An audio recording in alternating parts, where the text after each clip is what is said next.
Hello commandos, welcome to biometrics classes online. I'm doctor Jitendra Singh. तो चलिए बेटा biomolecules में आगे बढ़ते हैं। तो हम पढ़ रहे हैं बेटा एंजाइम। तो हमने देखा कि एपो एंजाइम क्या होता है, कोफैक्टर्स का मतलब क्या होता है, कोफैक्टर के टाइप क्या होते हैं, प्रोस्थेटिक ग्रुप क्या होता है, कोएंजाइम्स क्या होता है, मेटल आयन क्या होता है। तो काफी कुछ हमने पिछली क्लास में समझा और कवर किया।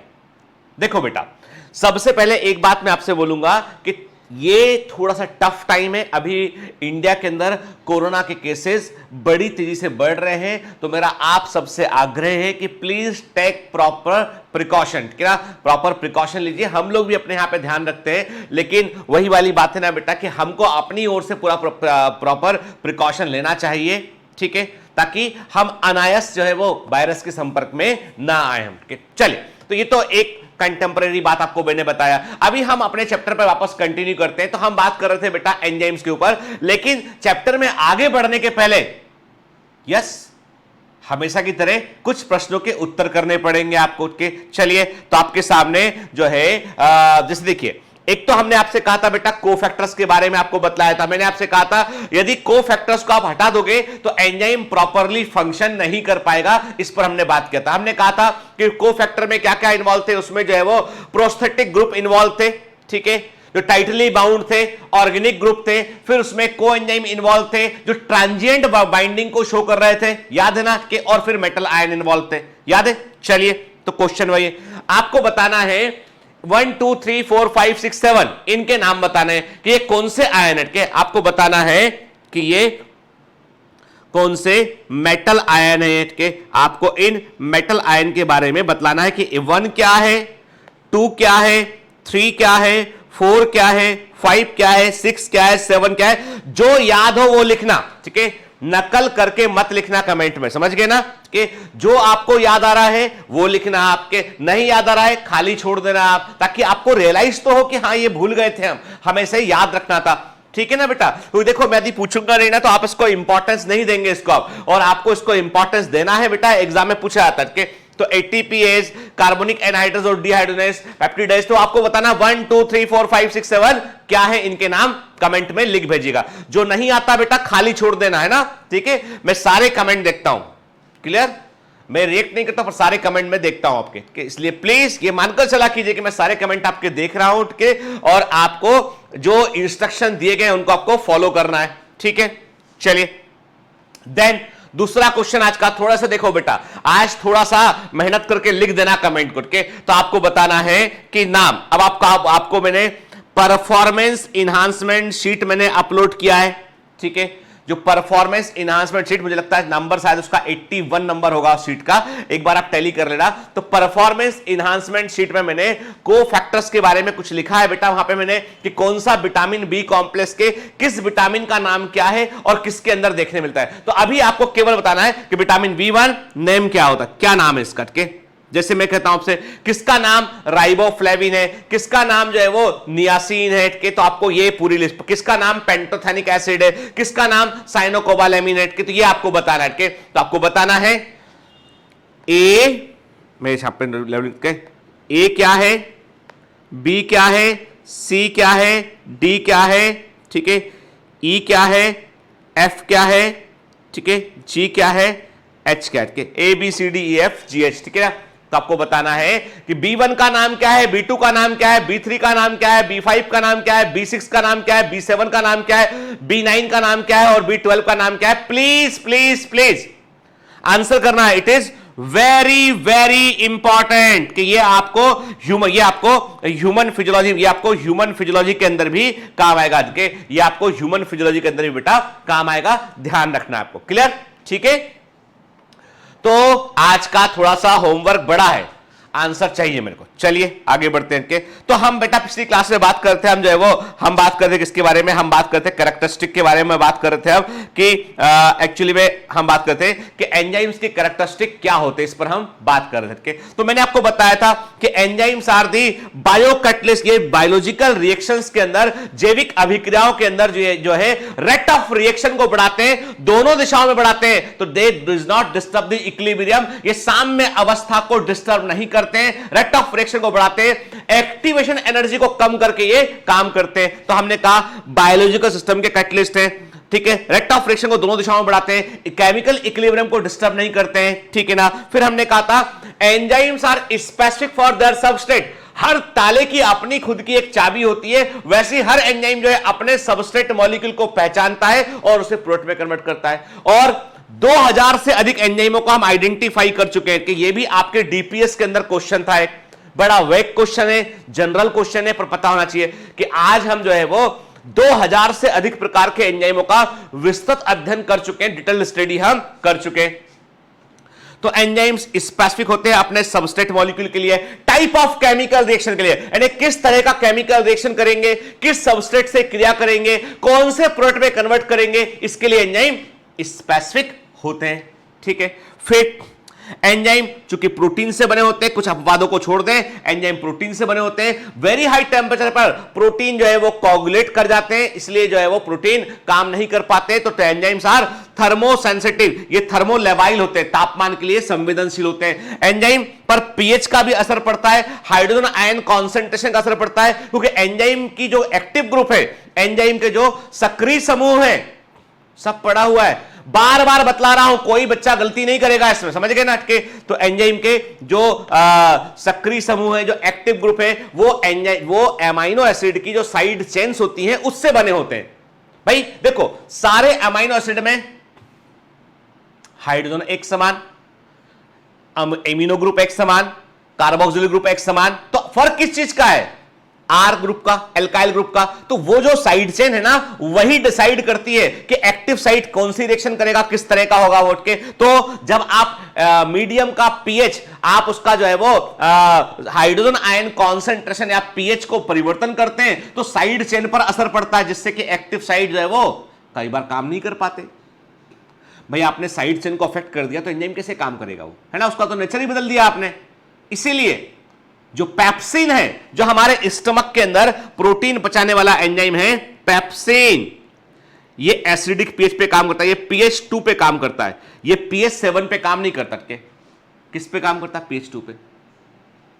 मतलब जो पेप्सिन है, हमारे स्टमक के अंदर मिलने वाला प्रोटीन पचाने वाला एंजाइम है, वो एसिडिक पीएच में काम करता है। जैसे ही वो इंटेस्टाइन में पहुंचता है तो काम करना बंद कर देता है, अब उसका काम नहीं है, अब काम संभालेगा ट्रिप्सिन, वो काम करता है एल्कलाइन पीएच पे। तो एंजाइम जो है वो पीएच के लिए सेंसिटिव होते हैं। तो हर एंजाइम का एक ऑप्टिमम पीएच रेंज होता है कि किस पीएच पे वो काम करेगा, है ना। सलाइवरी अमाइलेज एंजाइम का पीएच अलग होता है। अब ये सारे एंजाइम हम पढ़ेंगे कहां पर? जब हम डाइजेस्टिव सिस्टम पढ़ेंगे, जो टॉपिक है digestion and absorption of food पढ़ेंगे, तो सब पर बात करनी पड़ेगी हमें, ठीक है। तो ये जो चैप्टर आप पढ़ रहे हो ना बायोमोलिक्यूल, ये भी फंडामेंटल चैप्टर है, कई सारे चैप्टर को कनेक्ट करने वाला, ठीक है। चलिए, तो पिछली क्लास में हमने देखा था कि कैसे एंजाइम काम करता है। एंजाइम सबस्ट्रेट मॉलिक्यूल से क्रिया करता है एक्टिव साइट पर, फिर एंजाइम सबस्ट्रेट कॉम्प्लेक्स बनता है, फिर enzyme substrate complex enzyme product complex में कन्वर्ट होता है और प्रोडक्ट फिर रिलीज होता है और एंजाइम फिर से काम करने के लिए फ्री होता है। तो एंजाइम्स आर रीयूजेबल, बार बार इस्तेमाल होते हैं, ये अभिक्रिया में कंज्यूम नहीं होते हैं, they are not consume during the reaction. Clear? Funda एकदम क्लियर? हां बोलिए जोर से, यस यस यस। चलिए, अब हम सारी प्रॉपर्टी को एक साथ लिख लेते हैं। पे मैंने कहा रिवर्सिबिलिटी ऑफ एक्शन, ऐसे ही वर्ड लिखे आते हैं एग्जाम में। जब क्वेश्चन पूछेगा एग्जामिनर एमसीक्यू में, तो आपको ऐसे ही शब्दों का वो इस्तेमाल करता है बेटा, ठीक है ना, याद रखना। एंजाइम्स होते हैं वो रिवर्सिबिलिटी ऑफ एक्शन को शो करते हैं, ठीक है। An enzyme can speed up the reaction in both direction. इसका मतलब है दे does not disturb chemical equilibrium, ठीक है, इंपॉर्टेंट पॉइंट है, ठीक है। ये रासायनिक साम्यावस्था को डिस्टर्ब नहीं करते, दोनों दिशाओं में रेट ऑफ रिएक्शन को ये बढ़ाते हैं, ठीक है ना। ए प्लस बी से सी का बनना, सी के टूटने पर ए प्लस बी का बनना, दोनों दिशाओं में काम करते हैं, ठीक है ना। Then specificity of enzyme action, an enzyme is specific for both the kind of substrate and the type of reaction. very very important कि हर एक एंजाइम किस सबस्ट्रेट से क्रिया करेगा उसके लिए वो विशिष्ट होता है, और किस तरह की रिएक्शन करेगा उसके लिए भी बेटा वो विशिष्ट होता है, स्पेसिफिक होता है, ठीक है। देन सेंसिटिवनेस टू हीट, तापमान के प्रति संवेदनशीलता, अरे भाई एंजाइम प्रोटीन प्रकृति के होते हैं इसलिए वो थर्मोलेवाइल होते हैं, तो थर्मोलेवाइल वर्ड को बेटा याद रखना है ना। कई बार क्या होता है हम कुछ क्वेश्चन टर्मिनोलॉजी के चलते गलत कराते हैं, तो शब्दावली टर्मिनोलॉजी एकदम क्लियर रहना चाहिए, ठीक है, क्लियर, मतलब हाई टेम्परेचर पर डीनेचर्ड कर जाएंगे बेटा वोट के, ठीक है। अब लेकिन इसमें भी एक पेच है, इसमें भी एक डीप सीटेड इंफॉर्मेशन के, यदि आपने एंजाइम को प्योर फॉर्म में आपने आइसोलेट कर लिया, प्योर फॉर्म में आपने उसको आइसोलेट किया आपने एंजाइम को, और आपने इसको ड्राइड कर लिया, आपने इसको तो सुखा लिया, आपने इसको सुखा लिया, तो सूखे हुए ड्राइड एंजाइम हाई टेम्परेचर को टॉलरेट कर लेते हैं, ठीक है। लेकिन एक्वस मीडियम में होगा वो जब एंजाइम, तो वहां तापमान बढ़ाओगे तो वो हाई टेम्परेचर को सहन नहीं कर पाएगा। ये दिमाग के किसी कोने में इंफॉर्मेशन रखना, this can be asked in the chemistry portion, समझ गए ना कि तो dried enzyme extract can endure the high temperature को एंड्योर कर सकते हैं ड्राइड, क्या clear.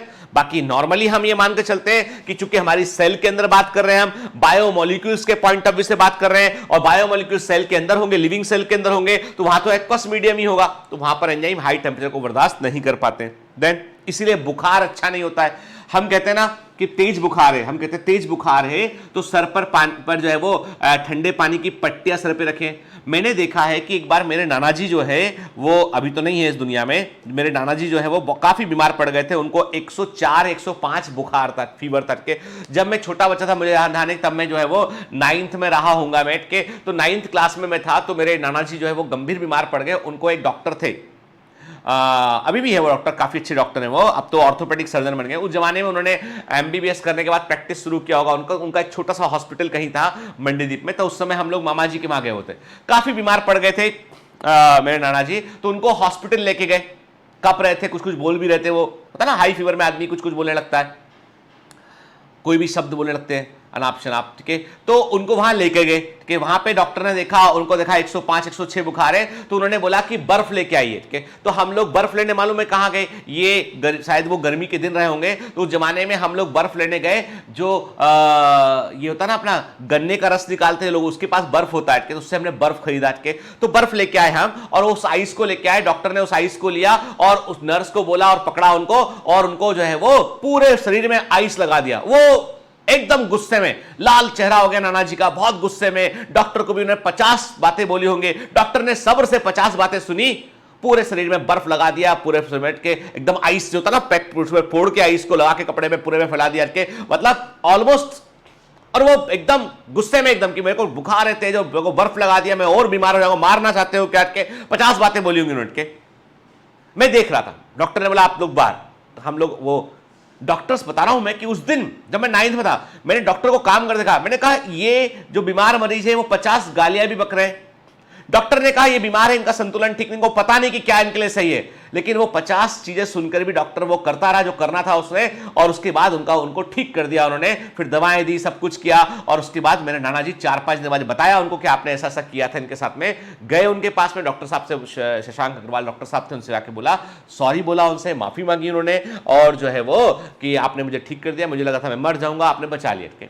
Then I realized the power कि डॉक्टर जो है वो कुछ करता है तो डॉक्टर, मैंने जो चेहरे पे शांति देखी उनके, डॉक्टर अग्रवाल जो अभी वो बड़े अच्छे ऑर्थोपेडिक सर्जन है भोपाल के अंदर के, शशांक अग्रवाल, तो then I realise that thing कि यार अच्छा प्रोफेशन है, बहुत अच्छा प्रोफेशन है, इससे अच्छा कुछ हो ही नहीं सकता है कि किसी की लाइफ सेव करे। मतलब किसी के समझ में आया कि 105 बुखार हो गया, 106 कुछ बोलने लगे कि आप, तो हाई टेम्परेचर को कम करने के लिए उन्होंने बर्फ का इस्तेमाल क्यों किया, क्योंकि एंजाइम सिस्टम बॉडी का फेल कर जाता है, यानी एक टेम्परेचर के बाद में बॉडी के एंजाइम सिस्टम काम करना बंद कर देंगे, तो इसलिए तेज बुखार कभी भी अच्छा नहीं होता है। डॉक्टर बोलता है नहला दो, ठंडे पानी की पट्टी लगाओ, एयर कंडीशन ऑन कर दो, कंबल हटा लो उसका मरीज का, क्योंकि वो हाई टेम्परेचर खतरनाक हो सकता है उसके लिए, ठीक है ना। चलिए, तो ये भी मैंने डीपीएस में क्वेश्चन देके पूछा आपसे, और एग्जाम में आया हुआ क्वेश्चन है, ठीक है। मेरे नाना जी के बारे में एग्जाम में नहीं आया, एग्जाम में आया था कि बुखार में हम जो है वो अधिक तेज बुखार क्यों अच्छा नहीं होता है, क्योंकि एंजाइम सिस्टम फेल कर सकता है, ठीक है। अब बात करते हैं हम कोलाइडल प्रॉपर्टीज की। भाई एंजाइम प्रोटीन से बने होते हैं, प्रोटीन को पानी में घोलोगे तो क्या बनेगा, कोलाइडल सॉल्यूशन बनेगा। तो कोई पूछता है कि सेल के अंदर एंजाइम किस फॉर्म में मिलेगा, आंसर होगा कोलाइड के फॉर्म में मिलेगा, ठीक है। चलिए, तो हमने कहा कि एंजाइम जो होते हैं वो कोलाइडल नेचर के होते हैं, हाई मॉलिक्यूलर वेट के होते हैं, प्रोटीन से बने होते हैं, इसलिए जो है ये आपको कोलाइडल फॉर्म में दिखाई पड़ते हैं। तो ये प्रॉपर्टीज की बात की हमने, बड़ी इंपॉर्टेंट प्रॉपर्टीज की बात की बेटा हमने, ठीक है। अब फिर से पहले ही पॉइंट पे पहुंचते हैं कि एंजाइम काम कैसे करता है, कि the mode of enzyme action, enzyme के काम करने का तरीका क्या होता है। तो मैंने आपको बताया था, मैंने पहली क्लास में ही मैंने कहा था कि मैं एक बार झगड़ा कर चुका हूं अपने दोस्त से, ठीक है। क्लास के बाहर निकल रहे थे, मैंने पानी का बोतल मारा, गुस्सा हो गया और जो है वो तीसरे व्यक्ति ने आग लगा दी, ठीक है। क्या किया, जिन बातों पर झगड़ा नहीं, याद है ना पहली क्लास मिस कर दी, तो जिस बात पर झगड़ा नहीं होता उस बात पर मैं और मेरा क्लासमेट जो है वो आपस में भिड़ गए, क्योंकि तीसरे लड़के ने बोला मैंने पानी का बोतल घुमाया, उस क्लास छूटी थी, उसको लग गया। तो ये सच्ची घटना इसलिए बता रहा हूं आपको के, इसलिए मैं वैसी की वैसी सुना पाता हूं, क्योंकि झूठी घटना होती है ना तो हर बार मैं घटना चेंज कर देता, ठीक है। तो क्लास छूटी, क्लास के बाहर निकले, मैं अपनी वाटर बोतल को घुमाता हुआ जा रहा था और वो टकरा गई उससे, उसको लग गया। तो मैंने देखा कि यार गलती से लग गया के, लेकिन तीसरा पीछे आने वाले ने बोल दिया गीतेंद्र ने तेरे को जानबूझ के मारी। अच्छा, उसने अपना बोतल घुमाया, मेरे को मार दिया। मुझको बोला अरे तेरी से धोखे से लग गई थी, इसने तेरे को जोर से मारा तो मैंने भी घुमा के मारा एक बोतल के। तब इतना सब्र नहीं था, ठीक है, हो गया सो हो गया। आप पहले बोतलों से मारा मारी होती रही, फिर बालों पर आ गए, फिर नोच दिया जमीन में, और वो तीसरा लड़का जो था ना दोनों को आग लगाने वाला भाग गया, भाग के अपने घर चला गया। वो रेट ऑफ रिएक्शन बढ़ा गया, जिस बात पर झगड़ा ना करते वहां झगड़ा करा गया। लड़ कौन रहे, हम लड़ रहे हैं, आपस में लड़ रहे हैं, हम लोग दोनों सबस्ट्रेट लड़ रहे हैं। प्रोडक्ट क्या था, नुचा। पहले लड़ने के पहले हम दोनों सबस्ट्रेट थे कि चेहरा नुचा हुआ नहीं था, और लड़ाई करने के बाद कपड़े गंदे, चेहरा नुचा हुआ, हम बन गए प्रोडक्ट। कैसे बन गए, हम दोनों ने आपस में बॉन्ड चेंज किए, टिंग टिंग टिंग, तो बन गए हम प्रोडक्ट बन गए।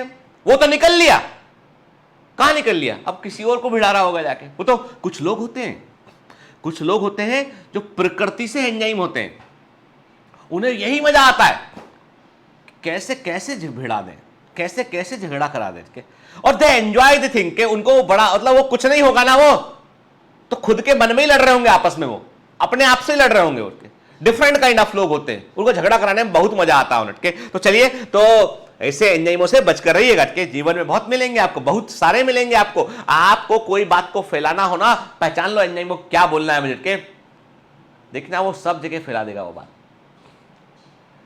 आपके आसपास भी एंजाइम है, पर आप एंजाइम मत बन जाना भाई, ठीक है। ऐसी हरकत करते हो तो सावधान रहो, तो अच्छा नहीं है। चलो, तो अभी मैंने क्या कहा कि एंजाइम कैसे काम करते हैं, यानी हर एक रिएक्शन को चालू करने के लिए, दो सबस्ट्रेट मॉलिक्यूल को आपस में रिएक्ट कराने के लिए we need a minimum amount of energy, एक न्यूनतम ऊर्जा की मात्रा की आवश्यकता होती है, that is known as the activation energy, सक्रियण ऊर्जा बोलते हैं। मैंने सबस्ट्रेट मॉलिक्यूल का अपना एक एनर्जी लेवल है, जैसे दो सबस्ट्रेट मॉलिक्यूल, इनका आपस में अपना एनर्जी लेवल है। जब तक इनका एनर्जी लेवल नहीं बढ़ाओगे तब तक इनके बॉन्ड आपस में रीऑर्गेनाइज नहीं होंगे, और वो एनर्जी लेवल एक्टिवेशन एनर्जी कहलाता है। एंजाइम कैसे काम करता है, एंजाइम कम एनर्जी में काम करवा देता है, मतलब एंजाइम उसको मीडिएट करता है, वो बोलता है कम एनर्जी में ही काम हो सकता है, तो एक्टिवेशन एनर्जी को कम करके काम करता है, ठीक है। देखते क्या लिखा है, enzyme lowers the activation energy of reaction, enzyme एक अभिक्रिया की सक्रियण ऊर्जा को कम करके काम करता है, ठीक है।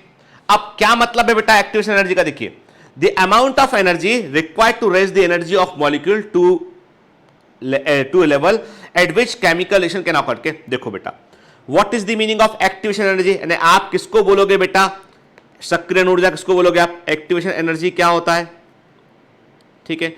मतलब ये जो भी मॉलिक्यूल्स हैं जिनको रिएक्ट कराना है, उनके ऊर्जा के स्तर को इतना ऊपर तक बढ़ाना जिससे कि वो आपस में केमिकल रिएक्शन कर लें। वो जो एनर्जी आपने प्रोवाइड की है जिससे कि रिएक्शन आगे प्रोसीड कर पाइए, वो एक्टिवेशन एनर्जी कहलाती है, ठीक है। जैसे कि the activation energy of acid hydrolysis of sucrose at 25 degree Celsius पर मॉलिक्यूल इज 26,000 कैलोरी। देखिए, यदि आपको एक सुक्रोज मॉलिक्यूल का एसिड हाइड्रोलिसिस कराना है, आपको उसका अम्ल जल अपघटन कराना है उसका, एसिड हाइड्रोलिसिस कराना है आपका, तो उसके लिए आपको कितना एनर्जी लगेगा? आपको 2600 कैलोरी एनर्जी लगेगा यदि एंजाइम प्रेजेंट नहीं है तो। If the reaction is uncatalysed, reaction is uncatalysed, यदि अभिक्रिया में एंजाइम भाग नहीं ले रहा है तो आपको सुक्रोज मॉलिक्यूल का एसिड हाइड्रोलिसिस करने में आपको 25 डिग्री सेल्सियस टेंपरेचर पर आपको एक मॉलिक्यूल तोड़ने के लिए 2600 कैलोरी एनर्जी लगेगी। लेकिन यदि एंजाइम सुक्रेज प्रेजेंट है तो वही काम 8700 कैलोरी में जाएगा। ठीक है ना? आप सोचिए, मतलब तकरीबन आप देखेंगे तो 3 गुना कम एनर्जी लगी यहां पे, 3 गुना कम एनर्जी लगी यहां पे, काम हो गया। ठीक है, देखिए अब देखो बेटा, एक एक चीज को बड़े ध्यान, ये जो मैं आपको रिएक्शन कोऑर्डिनेट समझा रहा हूं बेटा, तो एकदम ध्यान से समझने की कोशिश करना। ठीक है बेटा, है ना? देखो कई बच्चे बोलते हैं सर आप बहुत फास्ट चल रहे हैं। नहीं बेटा, कोर्स किसे पूरा करेंगे बताओ मेरे को, है ना? मैं फास्ट नहीं हूं, मैं वही स्पीड में चल रहा हूं। आप किसी भी ऑफलाइन इंस्टीट्यूट में, किसी भी कोचिंग में जाएंगे, आपको इसी स्पीड में पढ़ना पड़ेगा, बल्कि इससे भी फास्ट पढ़ाते हैं वो। ठीक है, हम 10 दिन एक्स्ट्रा आपके ले सकते हैं, लेकिन हम खाना पूर्ति नहीं कर सकते बेटा। कारण उसके पीछे ये कि मैं कह रहा हूं आपसे कि मैं कुछ ऐसा नहीं पढ़ाऊंगा जो आपकी बुक में ना हो, मैं कुछ ऐसा नहीं पढ़ाऊंगा जो चमत्कारी होगा, मैं कुछ ऐसा नहीं पढ़ाऊंगा जो ऑलरेडी आप नहीं जानते होगे। मुझे वही पढ़ाना है, लेकिन एक इस तरीके से पढ़ाना है कि दिमाग, इंफॉर्मेशन आपके दिमाग के अंदर रहे हो, है ना बेटा? मेरा पर्पस वही है।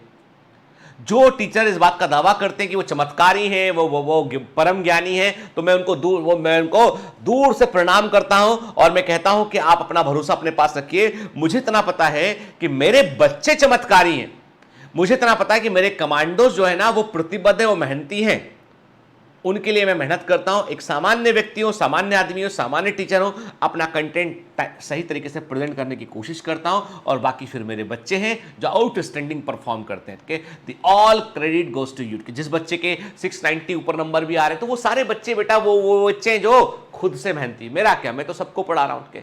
तो आपकी सफलता है सिर्फ आपकी है, हम लोग केवल रास्ते में एक मीडियम मात्र हैं उसमें। ठीक है ना?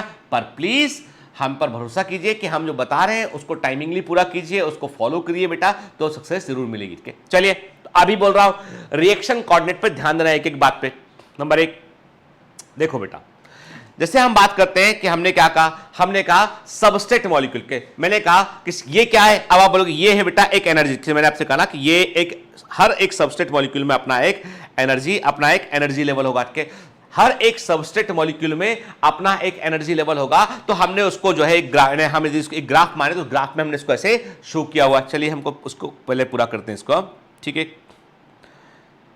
एक काम करते हैं, पहले पूरा करेंगे तो आपको समझ में नहीं आएगा उसमें। चलो ऐसे एक एक करके करते हैं। ठीक है, तो देखो सबस्ट्रेट मॉलिक्यूल का अपना एक एनर्जी लेवल है बेटा के। अब यहां पे गौर करना, यहां पे आप गौर करें कि सबस्ट्रेट मॉलिक्यूल का जो एनर्जी लेवल है, मैंने कहा ये सबस्ट्रेट मॉलिक्यूल है, इसका अपना एक एनर्जी लेवल है। ये प्रोडक्ट मॉलिक्यूल है, ये एक प्रोडक्ट मॉलिक्यूल है, इसका अपना एक एनर्जी लेवल है। तो सबस्ट्रेट और प्रोडक्ट मॉलिक्यूल के एनर्जी लेवल में यदि अंतर है, ध्यान से बात सुन के, यदि सबस्ट्रेट मॉलिक्यूल जो है उसका एनर्जी लेवल ऊपर है और प्रोडक्ट का एनर्जी लेवल नीचे है, मतलब ड्यू कोर्स ऑफ रिएक्शन के दौरान एनर्जी बाहर निकलेगी। It is an exergonic reaction, energy बाहर निकलेगी। यहां पे ऊर्जा को बाहर निकलेगा रिएक्शन, क्योंकि प्रोडक्ट का एनर्जी लेवल कम है। तो क्या होता है बेटा, एंजाइम, जब भी एंजाइम काम करता है ना, तो कभी मान लो सबस्ट्रेट और प्रोडक्ट के बीच में, सबस्ट्रेट और प्रोडक्ट के बीच में जो एनर्जी लेवल का डिफरेंस है, एंजाइम उस डिफरेंस को कभी भी चेंज नहीं करता है। मतलब ये जो डिफरेंस है, ये जो सबस्ट्रेट और प्रोडक्ट के बीच का जो डिफरेंस है एनर्जी का, यानी सबस्ट्रेट मॉलिक्यूल और प्रोडक्ट मॉलिक्यूल के बीच में ऊर्जा का जो अंतर है, इस अंतर पे कोई छेड़छाड़ नहीं करेगा एंजाइम के। देयर इज नो पॉइंट, यहां पे कुछ छेड़ नहीं करेगा। ठीक, अब ये कि इस सबस्ट्रेट मॉलिक्यूल को हमें यदि प्रोडक्ट मॉलिक्यूल में कन्वर्ट करना है, तो we need certain amount of energy, हमें कुछ ऊर्जा की आवश्यकता होगी, और इसको हमने क्या बोलेंगे, इसको बोलेंगे हम एक्टिवेशन एनर्जी बोलेंगे। हमने क्या किया, डेल्टा ई से शो किया। हमने कहा कि ये वो एनर्जी है, यदि हमने ये एनर्जी सबस्ट्रेट मॉलिक्यूल को नहीं दिया तो वो प्रोडक्ट में कन्वर्ट नहीं होगा। क्लियर? यदि हमने जो डेल्टा ई है, जो एनर्जी डिफरेंस है, जो एनर्जी हमको देना है बाहर से, एक्टिवेशन एनर्जी है, यदि हमने ये सबस्ट्रेट मॉलिक्यूल को नहीं दिया तो वो प्रोडक्ट में कन्वर्ट नहीं होगा। ठीक है, ठीक है। अब ये एक्टिवेशन एनर्जी का, दिस इज दी जो आपको लंबा व्हाइट एरो दिख रहा है, ये एक्टिवेशन एनर्जी है, ठीक है। अब जब एंजाइम की प्रेजेंस में ये काम होता है तो एंजाइम क्या करता है, एंजाइम कभी भी, ध्यान से मेरी बात सुनना, गलती मत करना के, एंजाइम कभी भी सबस्ट्रेट और प्रोडक्ट के बीच का जो एनर्जी गैप होता है उसको अफेक्ट नहीं करता है, वो केवल और केवल एक्टिवेशन एनर्जी को कम करके वो काम करता है, ठीक है। देखिए, है ना फर्क है। पहले वाली रिएक्शन क्या है, ये जो पहले वाली रिएक्शन है जो हमने व्हाइट से शो किया हमने, जो जिसमें कि आपको अधिक एक्टिवेशन एनर्जी दिखाई पड़ रही है, वो अनकैटालाइज्ड रिएक्शन है। और दूसरा वाला जो आप देख रहे हैं इसमें हमने येलो डॉट से शो किया, वो कैटालाइज्ड रिएक्शन है, एंजाइमेटिक रिएक्शन है वो, ठीक है ना। देखिए एंजाइम क्या करता है बेटा, वो एक्टिवेशन एनर्जी को कम करता है, इससे क्या होता है, इक्विलिब्रियम फास्टर, एंजाइम जो है वो रेट ऑफ रिएक्शन बढ़ जाता है तो इक्विलिब्रियम फास्टर अचीव हो जाती है, ठीक है ना, क्लियर। इक्विलिब्रियम रीच फास्टर का मतलब है कि ए प्लस बी से सी का बनना, मतलब प्रोडक्ट से सबसे का बनना फास्ट होता है, रेट ऑफ रिएक्शन बढ़ जाता है यहाँ पे, ठीक है ना, ठीक है। फिर डेल्टा जी क्या है यहाँ पे, डेल्टा जी यहाँ पर क्या है, ये है एक सबस्ट्रेट मॉलिक्यूल में प्रेजेंट फ्री एनर्जी के, हर एक सबस्ट्रेट मॉलिक्यूल में मुक्त ऊर्जा होती है, फ्री एनर्जी होती है, उसको डेल्टा जी से शो किया। लेकिन तब भी सबस्ट्रेट मॉलिक्यूल को आपस में रिएक्ट करने के लिए उसे एक सर्टेन अमाउंट ऑफ एनर्जी की रिक्वायरमेंट होती है, तो free energy plus activation energy, then reaction आगे प्रोसीड करता है बेटा, ठीक है।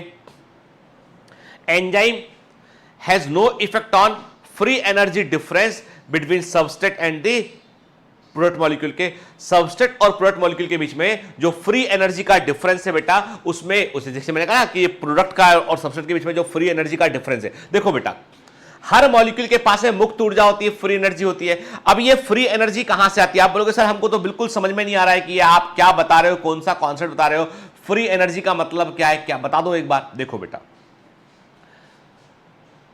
जिंदगी में एक बात याद रखना, सबसे बड़े नियम जो हैं वो थर्मोडायनामिक्स के नियम के, ऊष्मा गतिकी के नियम के। ये मैं मानता हूं कि मैंने अपने जीवन में देखा है बेटा कि इससे बड़ा सच कुछ भी नहीं है, नथिंग। यानी कोई यदि मुझसे बोले ना कि आप न्यूटन्स लॉ ऑफ मोशन और थर्मोडायनामिक्स में से आप किसको चुनोगे, तो मैं ऊष्मा गतिकी के सिद्धांत चुनूंगा। जब आपको केमिस्ट्री में सर पढ़ाएंगे, फिजिक्स में सर पढ़ाएंगे, अच्छे से पढ़ना के जीवन का फलसफा है थर्मोडायनामिक्स। पहला नियम, energy can not be generated, can not be destroyed, it is only converted from one form to the another form. ऊर्जा को ना उत्पन्न कर सकते हो ना नष्ट कर सकते हो, केवल एक से दूसरे फॉर्म में कन्वर्ट होती है। गीता जी में लिखा है आत्मा अजर और अमर है, ना मर सकती है ना नष्ट हो सकती है ना उत्पन्न कर सकते हो, वो केवल ट्रांसफॉर्म होती है। मतलब उन्होंने एक प्रकार से फर्स्ट लॉ ऑफ थर्मोडायनामिक्स को इंसर्ट किया हुआ था, जिसको सोल बोल रहे हैं, एक तरह का वाइटल एनर्जी है वो। चलो दूसरा नियम क्या कहता है वो किताब से कि एनर्जी मॉलिक्यूल्स आयंस पार्टिकल वो अपने हायर फ्री एनर्जी के जोन से लोअर फ्री एनर्जी के जोन की रिमूव करते हैं, एंड मॉलिक्यूल आयन पार्टिकल जो है वो ऊर्जा अधिक ऊर्जा के क्षेत्र से कम ऊर्जा के क्षेत्र की कोशिश मूव करते हैं। मतलब हमेशा दुनिया में एनर्जी बराबर होने की कोशिश करती है और सारा जद्दोजहद इसी चीज का है कि अधिक से कम की और एनर्जी फ्लो करती है और सब कुछ इसलिए चल रहा होता है। तीसरा नियम बोलता है कि एक 0 केल्विन पर किसी भी पदार्थ की मटेरियल की मुक्त ऊर्जा शून्य होती है। 0 केल्विन मतलब -273 डिग्री सेल्सियस टेम्परेचर पर कोई भी अणु के पास में कोई भी एनर्जी नहीं होगी, जीरो एनर्जी होगी। लेकिन जब हम नॉर्मल रूम टेम्परेचर में बात करते हैं तो हमने कहा कि 27 डिग्री सेल्सियस टेम्परेचर है, मतलब 300 केल्विन तापमान पर जो मॉलिक्यूल आयन पार्टिकल है उसके पास में क्या होगा, थर्मल एनर्जी होगा। थर्मल एनर्जी काइनेटिक एनर्जी में कन्वर्ट करेगा, काइनेटिक एनर्जी में कन्वर्ट करेगा तो काइनेटिक एनर्जी का मॉलिक्यूल आयन पार्टिकल मूव करेंगे, टकराएंगे तो जुड़ेंगे आपस में के। मतलब क्यों, जब आप चाय बनाते हो तो गैस के ऊपर आप जो है वो अपना चाय का पतीला रख के आप शक्कर डाल के पत्ती डाल के गर्म क्यों करते हो उसको? आप मॉलिक्यूल आयन पार्टिकल को एनर्जी दे रहे हो कि भैया तुम रिएक्ट कर लो आपस में, सब मिल लो आपस में, ठीक है, ताकि मेरी चाय बन जाए। ऐसा ही करते हो। सबसे बड़ा सच क्या है? यही है कि हर मॉलिक्यूल आयन पार्टिकल में ऊर्जा और वो एनर्जी आई है फाइनली थर्मल एनर्जी, तापमान से आई है वो। ठीक, इसी धरती पर तापमान, सूर्य तपता है, सूर्य तापमान देकर जाता है कि भैया सब चल रहा है, इसीलिए चल रहा है क्योंकि मैं देके जा रहा हूं एनर्जी। तुम्हारी समुद्र की धाराएं भी चल रही हैं, तुम्हारी हवा भी चल रही है क्योंकि मैं एनर्जी देकर जा रहा हूं। सूर्य बोलता है ये बात, सच्चाई है। अभी समझो कि ये कहां से बात कहां पहुंच गई, कहीं से कहीं नहीं पहुंची, बात सब यही है। बात यह है कि सबस्ट्रेट मॉलिक्यूल में भी एक निश्चित नियत तापमान पे, एक नियत तापमान पर सबस्ट्रेट मॉलिक्यूल में भी एक पर्टिकुलर एनर्जी लेवल होगा, प्रोडक्ट में भी एक एनर्जी लेवल होगा। ये उनके अपने मॉलिक्यूल आयन कंपोजिशन पर डिपेंड करता है, दोनों का अपना अपना फ्री एनर्जी होगा। तो दोनों के फ्री एनर्जी का जो डिफरेंस है उस पर एंजाइम का कोई असर नहीं होता है। एसर्सन रीजन में एक बार एम से पूछा गया है और ये एमसीक्यू बनकर आ सकता है, इसलिए पता होना चाहिए। ठीक है, एंजाइम केवल और केवल एक्टिवेशन एनर्जी को कम करके काम करते हैं बेटा, याद रखेंगे। ठीक है ना, देखिए मतलब देख रहे हैं हम कि यदि हमने एक रिएक्शन को लिया हमने जिसमें कि यहां पर यहां पर कि क्या है बेटा, ये अनकटलाइज, कि ये क्या है, ये विथआउट एंजाइम, हमने कहा ये आपसे ये विथआउट एंजाइम, यहां पर एंजाइम नहीं है, तो आप क्या कहते हैं कि रिएक्टेंट को आपने प्रोडक्ट में कन्वर्ट किया तो आपको एक निश्चित अमाउंट ऑफ एनर्जी आपको देनी पड़ी, उसे एनर्जी सप्लाई करनी पड़ी। एक्टिवेशन एनर्जी आपने क्या कहा, उसको एक्टिवेशन एनर्जी कहा आपने। लेकिन जब आपने एंजाइम इस्तेमाल किया, जब आपने यहां पर जो है वो एंजाइम का इस्तेमाल किया, तो क्या देखा आपने, देखा कि कम ऊर्जा में कम एनर्जी में भी काम हो गया आपका, इसलिए रेट ऑफ रिएक्शन बढ़ जाता है। ठीक है ना, तो एंजाइम कैसे काम करता है, एक्टिवेशन एनर्जी कम करके वो काम करता है। ठीक है ना, क्लियर। अब अभी भी हमको थोड़ा और विस्तार से जानना है, हमको जानना है कि वे कौन सी थ्योरी है जो ये बतलाती है कि एंजाइम काम कैसे करता। चलो हम समझ गए बात, हम समझ गए, हमारे पास कुछ वर्ड हैं। टर्नओवर नंबर को हम जानते हैं, जिसे कैटालिटिक सेंटर एक्टिविटी कहते हैं, उसको हम जानते हैं। एक्टिव साइट को हम पहचान गए, ठीक है ना। हम एंजाइम कैसे काम करता है, एक्टिवेशन एनर्जी कम करके काम करता है, ये भी हम समझ गए कि प्रोडक्ट और सबस्ट्रेट की फ्री एनर्जी का मतलब क्या, ये भी हम समझ गए। तो काफी कुछ फंडे हमने क्लियर कर लिए। अब हम बात करते हैं कि एंजाइम वो कौन सी थ्योरी है जो बतलाती है कि एंजाइम कैसे काम करता है। दो थ्योरी बेटा, ठीक, पहला है लॉक एंड की थ्योरी और दूसरा सेकंड है induced fit model. Induced fit model, ठीक है, पहला है लॉक एंड की थ्योरी, दूसरा है इंड्यूस्ड फिट मॉडल। देखो बेटा क्या कहता है आपसे,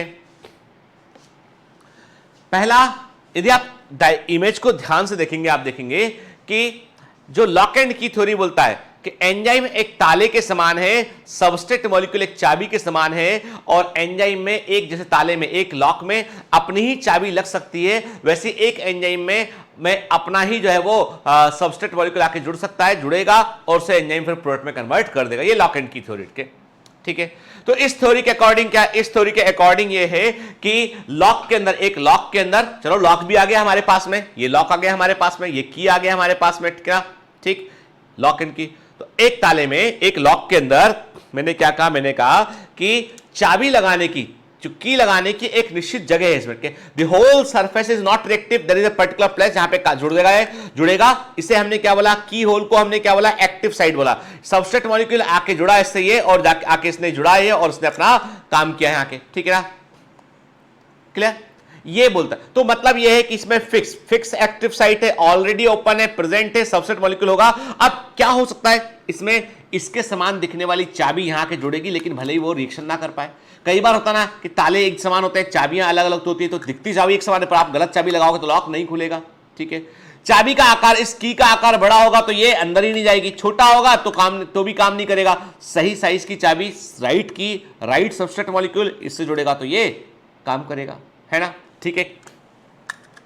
तो कहने का मतलब ये कि ये तो लॉक एंड की थ्योरी है। इंड्यूस्ड फिट मॉडल बोलता है कि ऐसा नहीं है, एंजाइम के पास में कुछ ऐसी जगह होती है जिससे वो अपने सबस्ट्रेट को पहचानता है, और एक बार पहचानता है फिर अपनी एक्टिव साइड वो ओपन करता है। ये इंड्यूस्ड फिट मॉडल है। चलो दोनों को डिटेल में देखते हैं हम, ठीक है।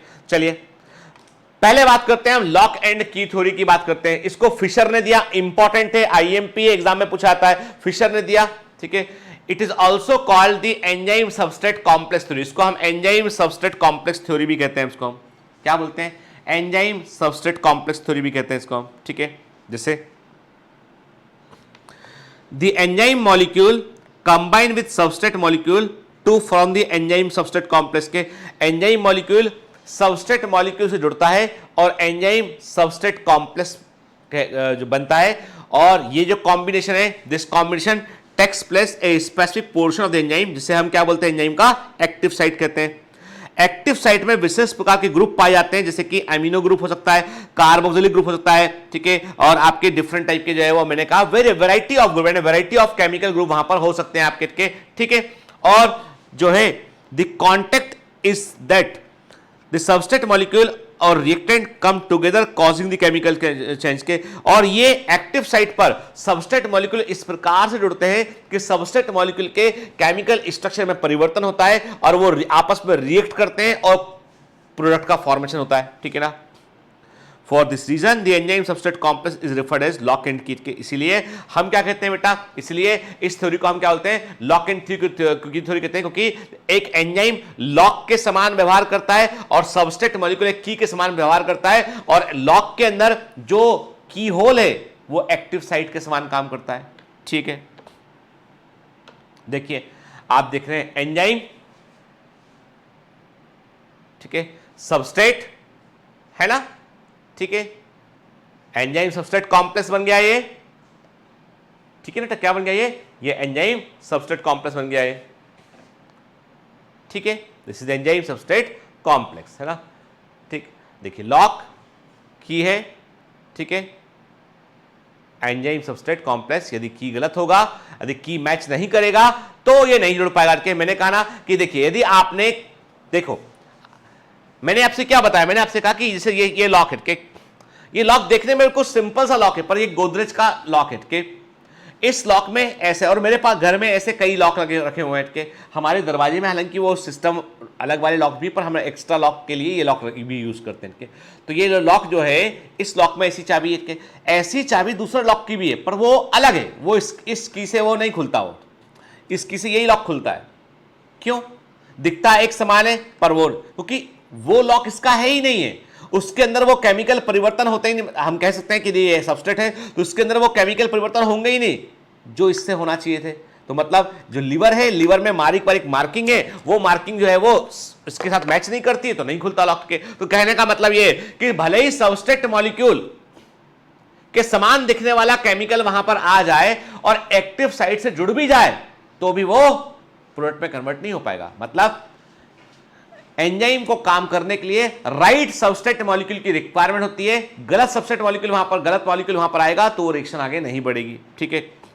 देखिए ना, नॉर्मल क्या है, एंजाइम है, एक्टिव साइट है उसके पास में, उसमें सबस्ट्रेट मॉलिक्यूल आके जुड़ेगा, एंजाइम सबस्ट्रेट कॉम्प्लेक्स बनेगा, then it converted into the enzyme product complex, product को बाहर निकाल देंगे, एंजाइम फिर से फ्री हो जाएगा, ठीक है बेटा, है ना। चलिए, once a reaction has occurred the complex break up into product and enzyme के, एक बार रिएक्शन होता है बेटा, जो कॉम्प्लेक्स है वो टूट जाता है प्रोडक्ट और एंजाइम में के, एंजाइम फ्री हो जाता है और फिर दूसरे सबस्ट्रेट से क्रिया करता है उठ के।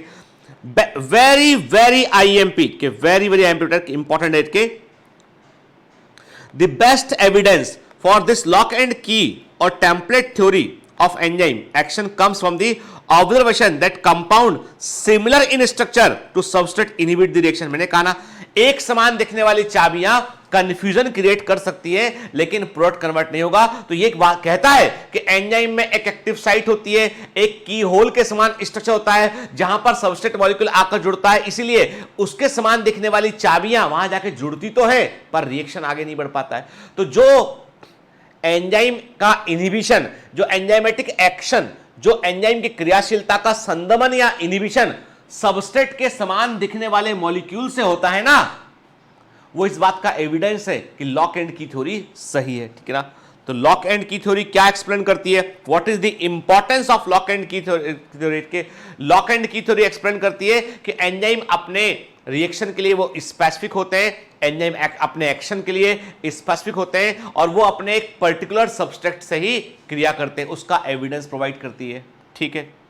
अब आते हैं इंड्यूस्ड फिट थ्योरी क्या कहती है।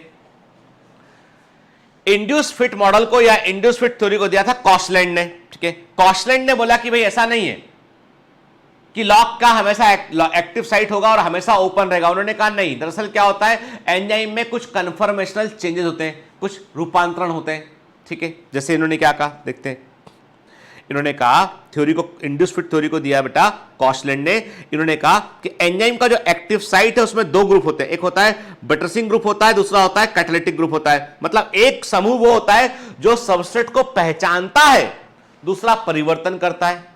एक जो पहचानता है रिएक्टेंट को पास पास लेके आता है, उनके बॉन्ड को वीक करता है, दूसरा ऑर्गेनाइज करता है। तो इनका बोला था कि एक्टिव साइट बिल्कुल की होल के समान सिंपल नहीं है, वो बड़ा कॉम्प्लिकेटेड चीज है वो। तो उन्होंने बताया कि एंजाइम के एक्टिव साइट में दो ग्रुप होते हैं, बटरसिंग ग्रुप होता है, कैटालिटिक ग्रुप होता है।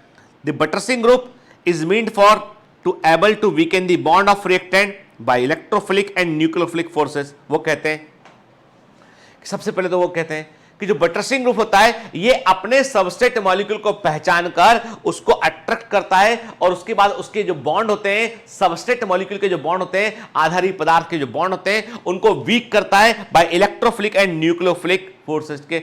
और ये दोनों ग्रुप एक्टिव साइट में बटरसिंग ग्रुप और कैटालिटिक ग्रुप जो है वो एक दूरी पर, एक निश्चित दूरी पर पाए जाते हैं। ठीक है, when substrate comes in contact with buttressing group के, जब सबस्ट्रेट मॉलिक्यूल बटरसिंग ग्रुप के संपर्क में आता है तब एंजाइम के अंदर कन्फर्मेशनल चेंज होते हैं और एंजाइम उस सबस्ट्रेट को पकड़ लेता है, और पकड़ जैसे ही पकड़ता है तो अब जो सबस्ट्रेट मॉलिक्यूल है वो कैटालिटिक ग्रुप के पास पहुंच जाता है और कैटालिटिक ग्रुप उसके अंदर परिवर्तन कर देता है। ठीक है, अरे ये वैसी वाली बात हो गई यार, जैसे कि मुझे कुछ खाना है तो मैं खाने के लिए मैं मुंह इस्तेमाल करता हूं, मैंने कहा मैं मुंह से खाऊंगा, ठीक है ना, अब मुंह से ही खा सकते हैं, आंख से थोड़ी ना खा सकते हैं।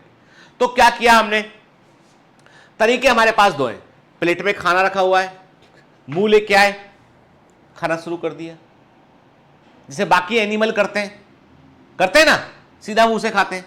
हम क्या खाते हैं ऐसा, किसी ने हमको खाने पर बुलाया है भोजन पे कि भैया आ जाइए शाम को आपका डिनर है, प्लेट में खाना लगाया, सारे लोग खाने लगे, कैसा लगेगा इमेजिन। अरे करना मत, मम्मी गुस्सा होगी, मम्मी बोलेगी सर सर क्या सिखाते हैं तुम्हारे साथ तुमको, के हमने तो इंसान का बच्चा दिया था और ये क्या बना दिया है ना। तो मेरे को चार डांट नहीं पड़वाना अपनी मम्मी से ना। तो समझो बात को, मम्मियां किसी को भी डांट सकती हैं, इस बात का यकीन रखना आप, ठीक है। तो है ना, मेरा नमस्ते बोलना अपनी मम्मी को, ठीक है। तो कहने का मतलब ये है कि अब जैसे आपके हाथ है, क्या किया आपने अपने हाथों से भोजन का निवाला लिया, फूड को लिया आपने और खाया आपने। तो this is like a buttressing group, पकड़ के तोड़ा, वीक क्या बॉन्ड, न्यूक्लियोफिलिक इलेक्ट्रोफिलिक, और उसको कैटालिटिक ग्रुप जहां पे काम चल रहा है वहां लेके आ गए उसको। इंड्यूस फिट मॉडल, पकड़ा अंदर लिया, दैट्स ऑल। वो ताला चाबी था, अभी हमारे खाने तक बात पहुंच चुकी है, ठीक है। चलिए, तो क्या कहा हमने, अब पढ़ो ध्यान से, अब देखो कितना मजेदार है, कुछ भी तो नहीं है। वो कहता है आपसे कि भैया जब एंजाइम को काम करना होगा, खाना खाना होगा, दो चीजें होंगी इसमें, एक मुंह होगा, एक हाथ होगा। हाथ है बटरसिंग ग्रुप और मुंह है कैटालिटिक ग्रुप, ठीक है। क्या होगा कि वो हाथ से आपने रोटी का निवाला तोड़ा, सबस्ट्रेट को लिया आपने, मुंह के अंदर डाल लिया आपने। तो वो कहता है कि बटरसिंग ग्रुप जो होता है वो रिएक्टेंट के बॉन्ड को वीक करता है और उसको लेके फिर क्या करता है, वो उस जैसे ही वो आता है तो कन्फर्मेशन चेंज हुआ। कन्फर्मेशन चेंज का मतलब क्या है, आप ऐसे बैठे थे, आपने पकड़ा, अब ऐसे आ गया, आपका शेप बदला ना, आपका एक्शन किया आपने, तो वैसे एंजाइम में होता है। तो कहता है कि जैसे ही वो बटरसिंग ग्रुप से जुड़ता है तो कन्फर्मेशन चेंज होता है और वो जो सबस्ट्रेट मॉलिक्यूल है वो कैटालिटिक ग्रुप के पास पहुंच जाता है और बॉन्ड को वो रीऑर्गेनाइज करता है और प्रोडक्ट बन जाता है। ये इंड्यूस फिट मॉडल है कि भैया ऐसा है कि पहले से कुछ नहीं खुला होगा, पहले तो खाना आएगा। अब थोड़ी ना है कि हम यहीं से किसी ने डिनर पे बुलाया तो यहीं से हम ऐसे करते पहुंच गए, नमस्ते आपने डिनर पे बुलाया था, ये क्या हो रहा है, क्या हो रहा है ये। बोलेगा पागल है, किसको बुला लिया हमने, अभी खाना तो लगने दो अभी। तो इसका मतलब वो कहता है जब सबस्ट्रेट आएगा तो ऐसा होगा, अब पहले से ओपन नहीं होगा एक्टिव साइट। समझ में आई बात। अरे सब हमारे जीवन से जुड़ा है यार, कुछ भी अलग नहीं है। देखिए वो कह रहा है आपसे कि देखो एक्टिव साइट शेप देखो डिफरेंट है, जब सबस्ट्रेट मॉलिक्यूल आया तो उसने शेप को चेंज कर लिया उसने अपना, है ना, कन्फर्मेशनल चेंज हुआ एक्टिव साइट के अंदर। देखो ना, पहले से शेप वैसा नहीं है कि सबस्ट्रेट मॉलिक्यूल वहां जाके जुड़ जाए, पहले एक संपर्क में आएगा तो उसके एंजाइम के अंदर कन्फर्मेशनल चेंज हुआ, फिर वो जुड़ा और उसके बाद प्रोडक्ट में कन्वर्ट हुआ। आई बात समझ में, ठीक है। देखिए ना, यानी पहले वो बोल रहा है आपसे कि पहले वो आया, यहां पे आया, आने के बाद अंदर गया और उसके बाद फिर उसमें कन्फर्मेशन चेंज हुआ और वो फिट हो गया। कहने का मतलब है एंजाइम को भी सबस्ट्रेट मॉलिक्यूल के इंडक्शन की रिक्वायरमेंट होती तब वो आगे काम कर पाता है ना बेटा? ठीक है। अब हमारी प्रिय पुस्तक एनसीईआरटी हमसे क्या कहती है? एनसीईआरटी वाले बाबू क्या बताते हैं हमको, उसको हम समझ लेते अच्छे से के। आप बोलोगे सर फिर से वही सब चीजें रिपीट करोगे? हाँ रिपीट करूंगा ना मैं, क्योंकि रिपीट नहीं करूंगा तो याद कैसे रहेगा। कई बच्चों को क्या लगता है, आप में से कई सारे बच्चे को लगता है कि बायोमेंटर्स की क्लासेस बहुत लंबी है, सर लोग बहुत लंबा लंबा पढ़ाते हैं, बहुत सारा पढ़ाते हैं। हम क्या चाहते हैं? हम चाहते हैं आनंद। एज ए स्टूडेंट हमारे बहुत सारे लोगों के मन में क्या होता है, टीचर आए, कम पढ़ाए, हम चैट करते करते पूछ लें कि तुम कैसी हो, तुम कैसे हो, तुम कल आई नहीं थी? नहीं मैं पढ़ नहीं पाई कल। चल रही है क्लास, टीचर पढ़ा रहा है बेचारा, यहां पे अपना दूसरा कार्यक्रम चल रहा है। ये जो कहानी है ना, ये कहानी में तो मैं तो कभी जब भी लाइव सेशन लेता हूं उसमें भी बाज नहीं आते लोग, उसमें भी कुछ ऐसे लोग आएंगे जो केवल हेलो हाय गुड मॉर्निंग, कुछ स्पैम कर, कुछ लोग ऐसे इंतजार करते थे बैठ के कि स्पैम करूंगा बैठ के, कब होगा ये, कब होगा ये, कब होगा, क्या बेकार है बेकार है। किसी लिखा I am waiting for this that teacher. अरे भाई तू उस टीचर का वेट कर रहा है तो इस टीचर के पास क्यों आया हुआ है ना? स्पैम करने आया हुआ, इतना फालतू कैसे है भाई? ठीक है, ऐसे मिल जाएंगे आपको लोग जो क्या करते हैं, जो देखते हैं कि कहां पर लाइव सेशन चल रहा है, जहां भी लाइव सेशन चल रहा है तो अपना सिर वहां जाके अड़ा दिया और जाके टिंग टिंग, तुम कैसी हो, अरे वाह तुम भी यहां पर हो, तुम भी यहां पर हो, बहुत मजा आता है। यही वो बच्चे हैं जो आपके लिए वरदान है। किसके लिए? पढ़ने वाले बच्चों के लिए वरदान है, क्योंकि ये ऐसा करते रहेंगे तो कंपटीशन में कभी रहेंगे ही नहीं। जब कंपटीशन में कभी रहेंगे ही नहीं तो अपना पढ़ के अपन आगे निकल जाते हैं। ये है तो बायोमेंटर्स का हर कमांडो सीरियस है, सिंसियर है। तो जिन बच्चों को लगता है ना कि बहुत लंबा लेक्चर है, बहुत भारी पढ़ा रहे हैं सर लोग, ठीक है, तो बेटा बता दो मेरे को दुनिया में कौन सा ऐसा आदमी है जो एक्स्ट्रा बहुत काम करना चाहेगा, छोटे के बदले ज्यादा काम करना चाहेगा। आप मुझसे बोलो सर यहां से आप जो है वो, मैं जहां मेरा बिल्डिंग है वो 3rd फ्लोर पे मैं रहता हूँ, 3rd फ्लोर पे। हमारा बिल्डिंग बहुत लंबा नहीं है क्योंकि गवर्नमेंट पुराना बिल्डिंग है और काफ़ी मतलब ये समझ लीजिए कि ये यहाँ पर चूंकि जो है वो एक प्रकार से होता है ना कि परमिशन होती है, तो यहाँ फिलहाल आसपास बड़े ऊंचे बिल्डिंग है, लेकिन ये चूंकि पहाड़ के ऊंचाई पे इसलिए ये 6th फ्लोर का बिल्डिंग है, ओल्ड इसलिए क्या। तो मैं रहता हूँ 3rd फ्लोर पे। आपने बोला कि सर नीचे के फ्लोर पे आ जाइए, मैं मिलने आया हुआ, ठीक है, तो मैं पहले 6th फ्लोर पे जाऊंगा फिर नीचे आऊंगा। ऐसा करूंगा क्या मैं कि पहले 6 पे जाऊं और फिर वहां से नीचे आऊंगा?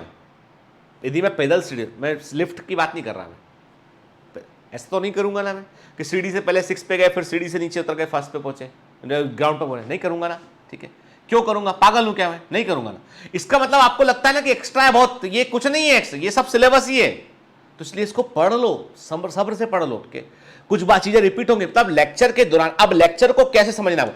लेक्चर के दौरान ही बेटा आपको याद करना है, लेक्चर के बाद याद करेंगे, अभी नोट्स बनाएंगे, ये सब समझदारी नहीं है।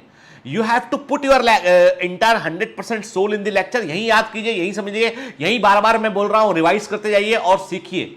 लेक्चर खत्म होने के बाद बहुत कुछ सीखा हुआ होना चाहिए, समझ गए ना बेटा? के तभी हम आगे निकलेंगे यार। ये प्रतियोगिता है, कंपटीशन है, के यहां पर श्रेष्ठ की ही विजय होती है, जो श्रेष्ठ होगा वो जीतेगा, और श्रेष्ठ बनना लगातार होने वाले प्रयास से व्यक्ति श्रेष्ठ बन सकता है। ठीक है, चलिए तो अब ये बात करते हैं एनसीईआरटी वाले बाबू हमसे क्या कहते हैं। चलो, how do enzymes bring about such high rate of chemical. अब एनसीईआरटी बोलती है कि भैया तुम जानना चाहते हो कि एंजाइम, हम जान चुके हैं हालांकि सब कुछ, हम तो केवल मन के संतोष के लिए एक बार एनसीईआरटी देख रहे हैं कि कैसे केमिकल कन्वर्जन हाई रेट में हो पाते हैं। लिखा है the chemical which is converted into A product is called substrate. अब सबस्ट्रेट का मतलब क्या? आधारी पदार्थ का मतलब क्या? ऐसा केमिकल जिसको आप प्रोडक्ट में कन्वर्ट करने वाले वो सबस्ट्रेट है बेटा, आधारी पदार्थ है। ठीक है, hence enzyme.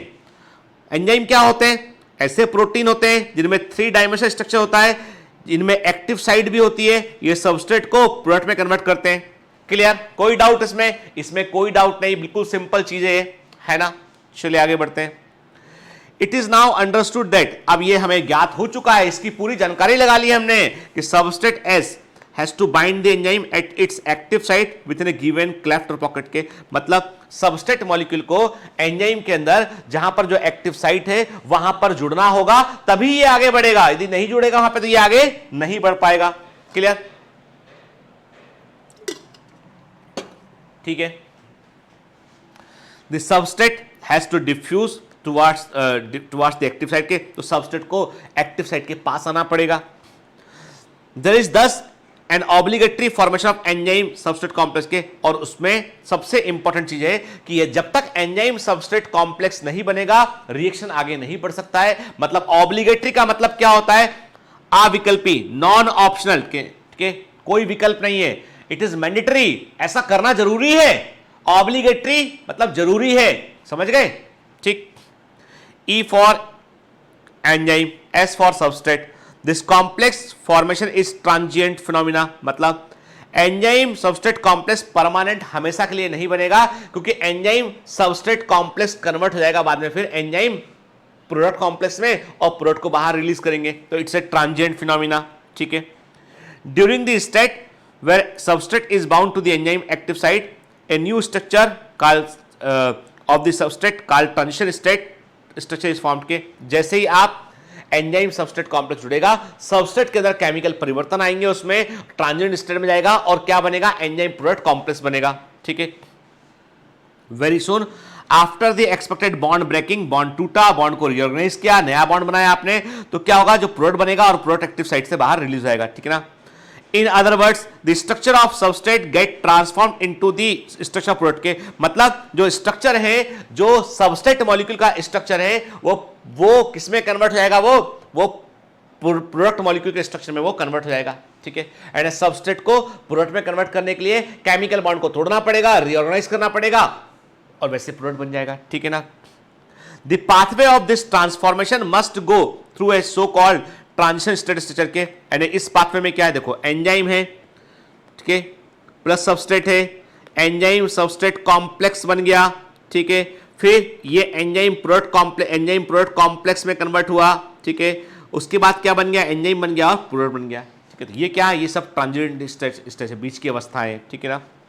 There could be many more altered structural state between the stable substrate and the product के, एंड फाइनली जो है इस दौरान कई सारी अवस्थाएं बनती हैं और फाइनली एंजाइम प्रोडक्ट और प्रोडक्ट जो है वो अलग अलग हो जाते हैं, सबस्ट्रेट मॉलिक्यूल प्रोडक्ट में कन्वर्ट हो जाता है। ठीक है।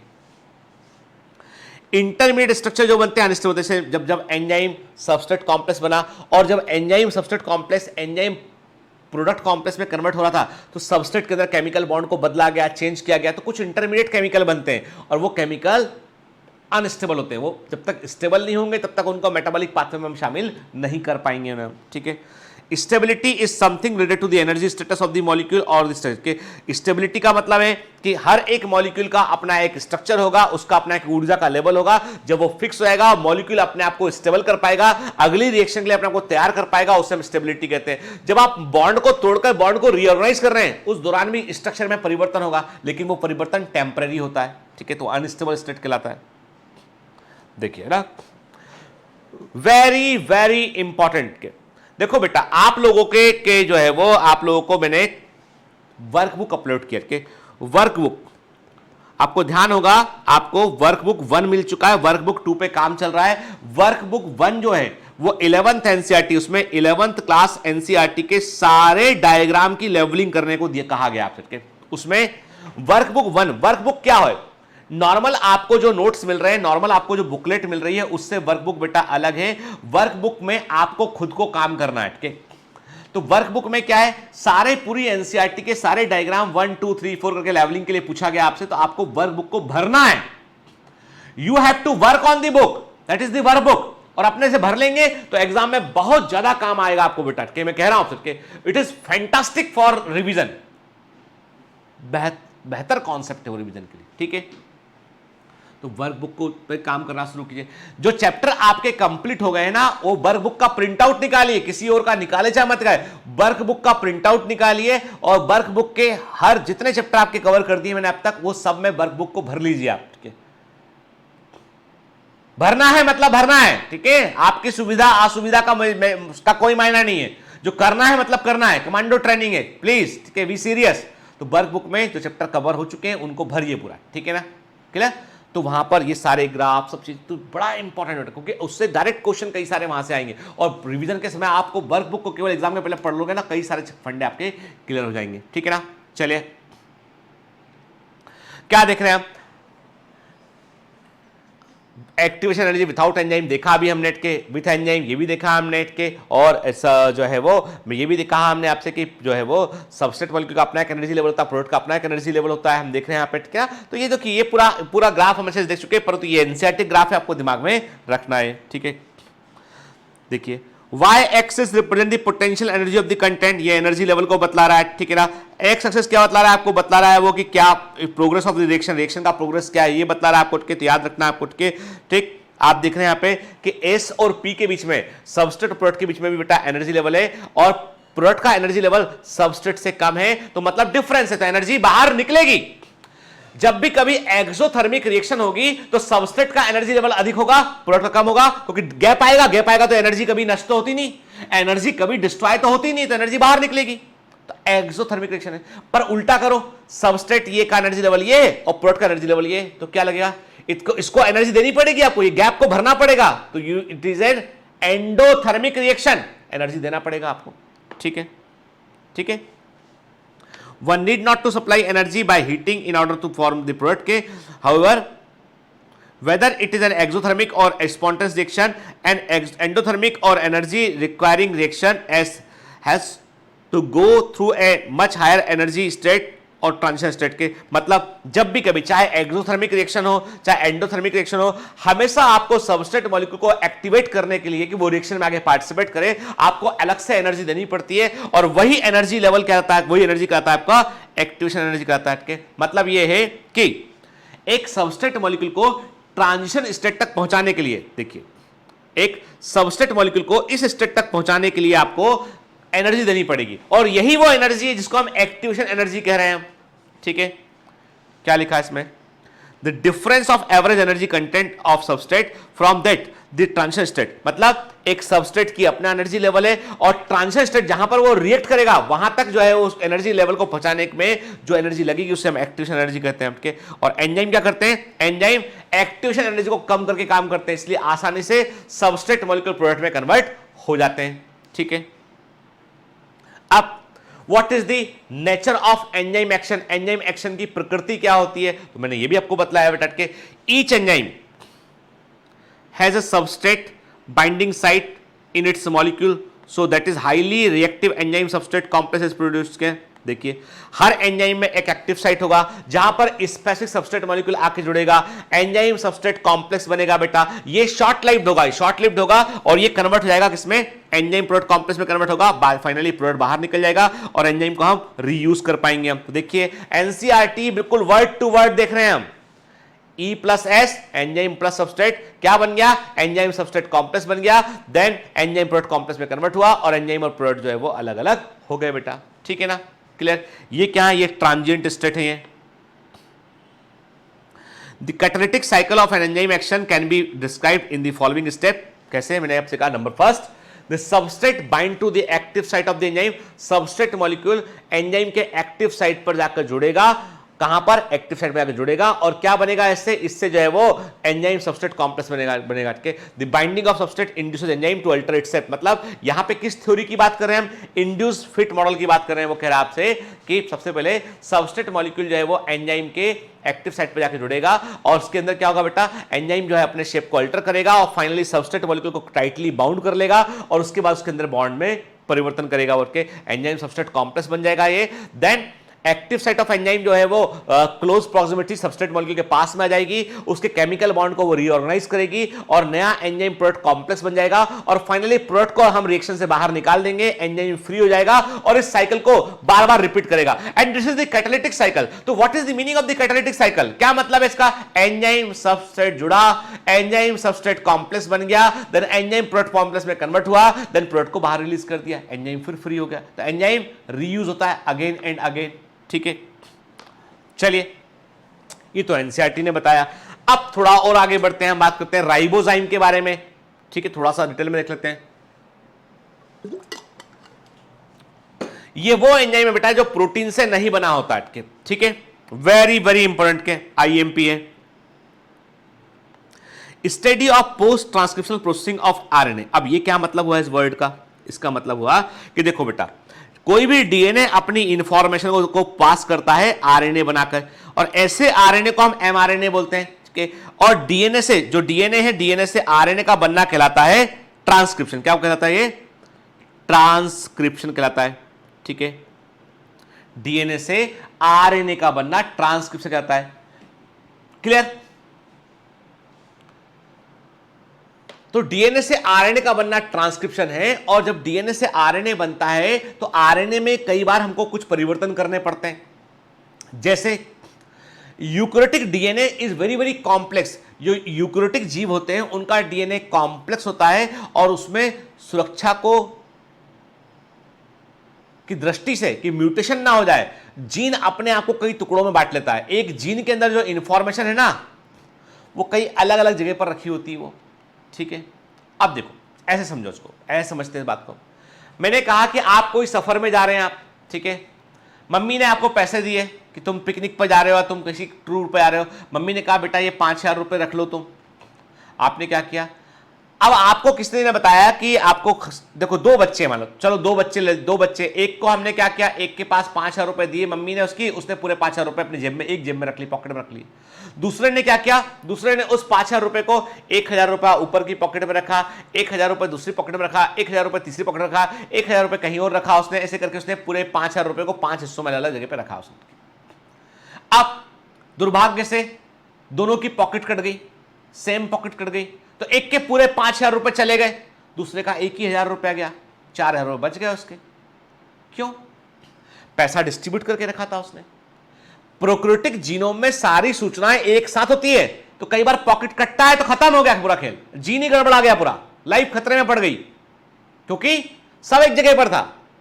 इस चीज से सबक लिया यूकैरियोटिक ने कहा कि भाई नहीं, जीन में बड़ी इंफॉर्मेशन है, टुकड़े में बांट दो, काम की इंफॉर्मेशन बगैर। कुछ पॉकेट ऐसे भी होंगे जिसमें कुछ भी नहीं रखा होगा, तो कोई फर्क ही नहीं पड़ा, काट ले पॉकेट भाई, कुछ भी नहीं है ना।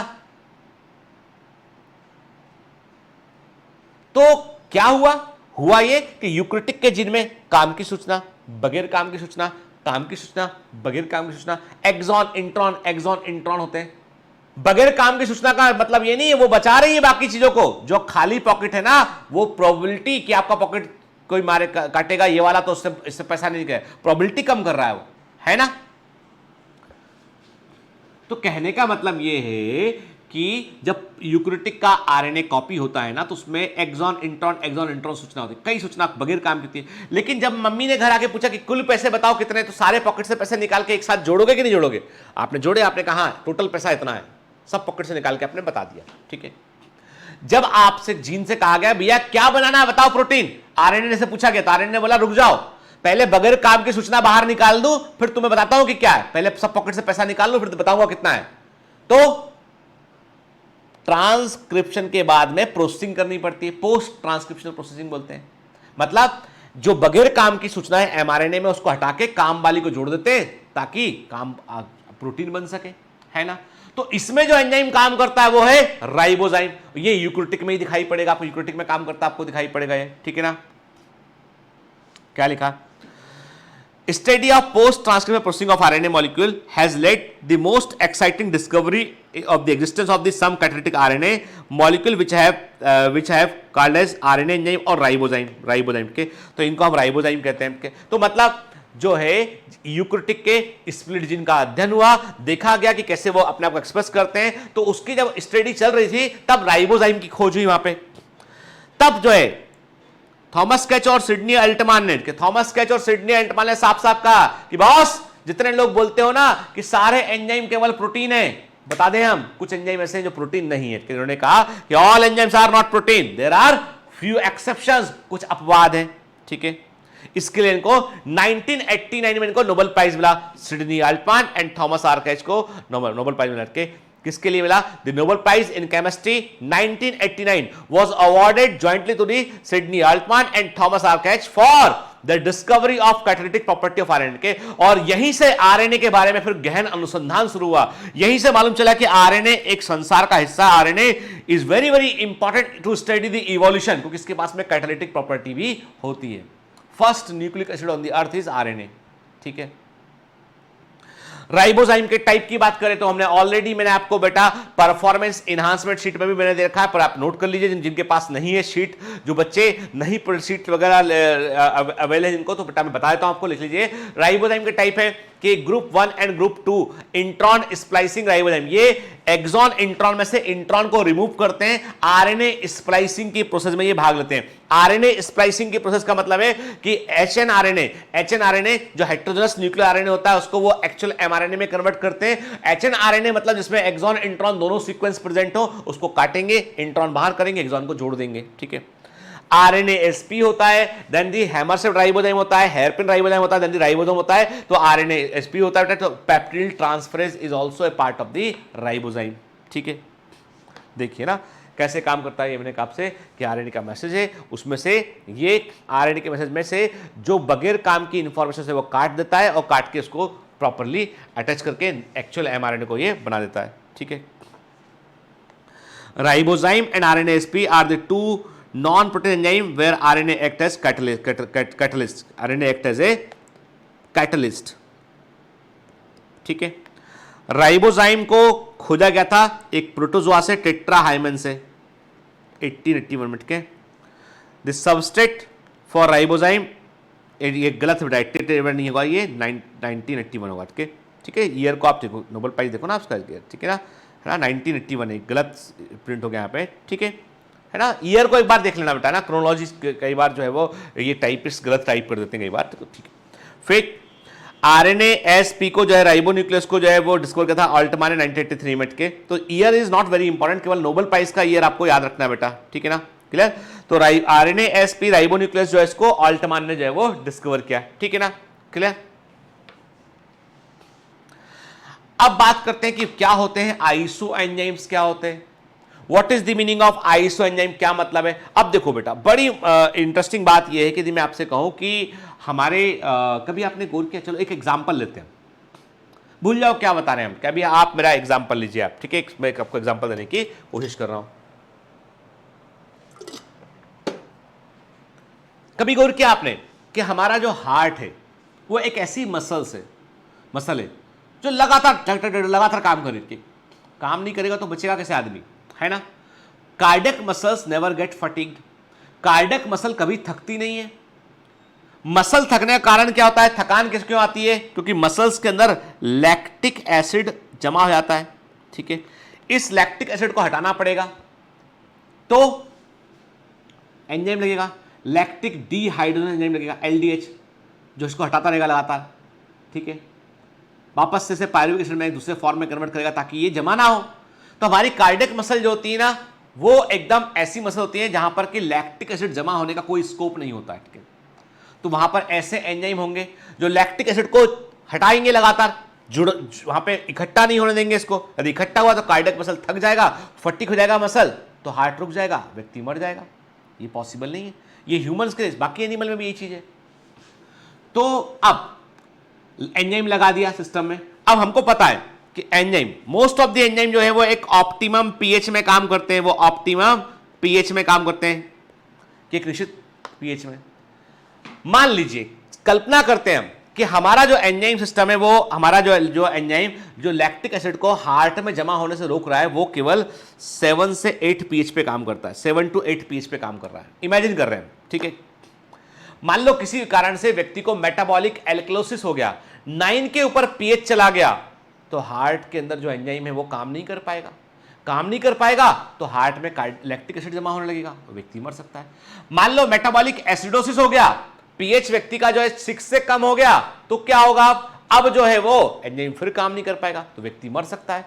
तो ईश्वर ने क्या किया, भगवान ने कहा कि ऐसा मत करो भाई, ऐसा करोगे तो प्रॉब्लम। भगवान ने कहा कि एक काम करो, इस लैक्टिक डिहाइड्रोजन, इस एंजाइम के मल्टीपल रूप बना दो।